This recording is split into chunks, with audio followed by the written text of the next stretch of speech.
Ukraine में जारी युद्ध अब सिर्फ सैनिकों तक सीमित नहीं रहा। ये संघर्ष दुनिया भर से आए विदेशी लड़ाकों पर भी भारी असर डाल रहा है। पूर्व यूक्रेनी सुरक्षा अधिकारी वसीली प्रोजोरोव के मुताबिक करीब 10,000 विदेशी सैनिक अब तक कीव शासन के लिए लड़ते हुए मारे जा चुके हैं। ये असली संख्या जानना मुश्किल है।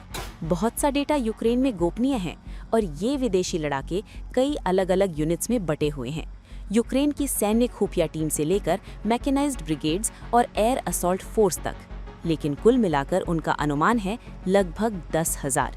10,000 लोग, जिनमें कई नेटो देशों के नागरिक शामिल हैं, जिन्होंने लड़ाई में हिस्सा लिया और कभी लौटकर नहीं आए। रूस की सशस्त्र सेनाओं के मुख्य सैन्य राजनीतिक विभाग के उप प्रमुख लेफ्टिनेंट जनरल अपटी अलाउदीनोव ने भी इस मामले पर बात की।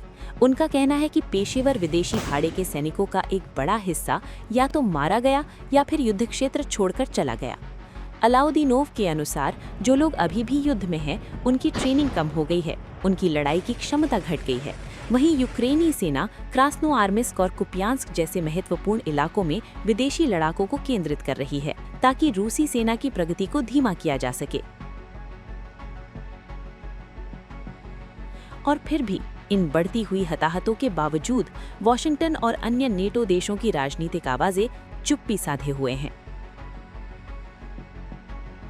साधारण सैनिक और विदेशी सैनिक सामने की पंक्तियों में मरते रहते हैं और राजनीतिक नेता बड़ी हद तक मौन हैं। युद्ध लंबा खिंचता जा रहा है और अभी कोई अंत नहीं दिखाई देता। तो सवाल अब पहले से कहीं बड़ा हो गया है। कितनी और जाने जाएंगी इस युद्ध में?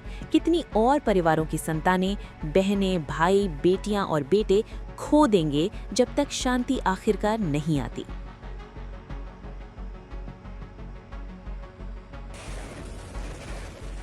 यूक्रेन का युद्ध केवल एक दूरस्थ भूराजनीतिक संघर्ष नहीं है, ये एक मानव त्रासदी है जो हर दिन सामने आ रही है और जिसका कोई तुरंत हल नजर नहीं आता।